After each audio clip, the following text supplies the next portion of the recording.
पहले आप छोटे रहे होंगे तो बाग बहुत बड़ी रही होगी आपके गांव में। आज जाइए, हम बड़े तो हो रहे हैं, टेक्नोलॉजी हमारी बढ़ गई है, हम विकसित हो रहे हैं, लेकिन बागें हमारी छोटी हो गई।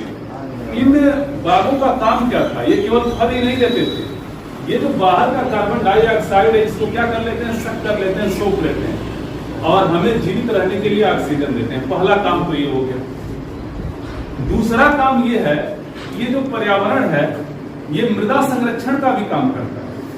आप देखिए, जब तेज बारिश होती है ना तो वहां की मिट्टी ज्यादा कट जाती है जहां वृक्ष नहीं होते हैं। जहां वृक्ष होते हैं, घास होते हैं, वहां मृदा कटाव नहीं होता है। इस तरह से मृदा की रक्षा होती है। पशु पक्षियों के लिए ये पर्यावरण जो है ना, ये आश्रय स्थल का काम करता है और पशु पक्षी भी हमारे लिए उतने ही इक्वली इंपॉर्टेंस रखते हैं। आप ध्यान दीजिएगा, जो छोटे छोटे कीड़े मकोड़े हैं ना, यदि बहुत ज्यादा वो फैल जाए तो अंततः हमारा ही नुकसान होगा, हमारे फसलों का नुकसान होगा, इन्फेक्शंस फैलेंगे।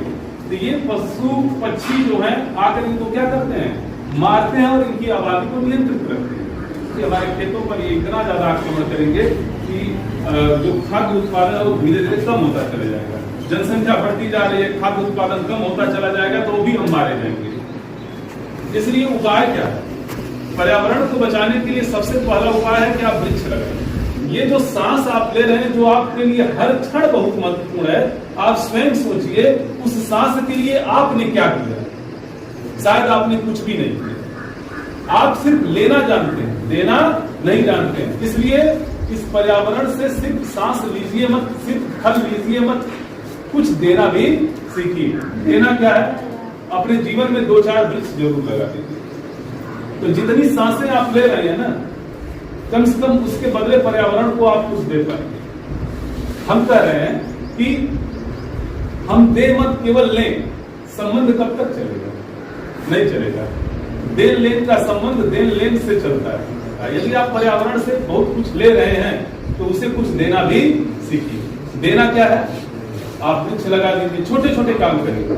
प्लास्टिक बहुत हानिकारक है, आपको पता है, वो जो कैरी बैग जिसमें सामान लेकर आते हैं यार, आप झोले लेकर जाइए, बाजार से उस चीज को ले आइए। आप कहीं कहीं पर्यावरण को सपोर्ट कर रहे हैं। जब आप खेत खलिहान और अपने बाग में लाकर उस प्लास्टिक को छोड़ देते हैं तो उतना दूध उत्पादन नहीं होता है, क्योंकि ये प्लास्टिक को डिकम्पोज होने में बहुत सारा समय लगता है। इसी वृक्ष को किसी भी हालत में मत कटने दीजिए और न काटिए, क्योंकि वो वृक्ष केवल देखने में आपको वृक्ष है।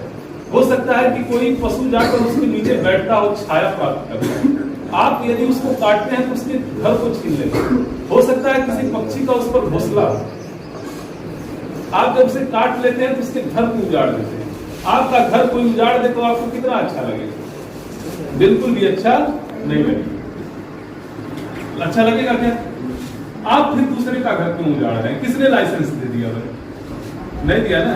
हाँ ठीक है, वृक्ष यदि सूख जाए तो आपने अपने उपयोग के लिए काट लिया और चल कर, बट जो हरे भरे हैं उसे तो मत काटिए। छोटे छोटे कदम उठाकर आप बड़ा बड़ा हेल्प कर सकते हैं। आप सोच रहे होंगे हम क्या इस पर्यावरण का हेल्प कर सकते हैं? सरकारें करें। सरकारें कुछ नहीं कर सकती हैं, वो नीति नियम कानून बना सकती हैं, लेकिन जब तक उस देश में रहने वाली जनता जागरूक नहीं होगी तब तक पर्यावरण को आप सुरक्षित नहीं कर सकते हैं और ना ही अपने आप को सुरक्षित कर सकते हैं। आपको स्वयं को जागरूक होना पड़ेगा।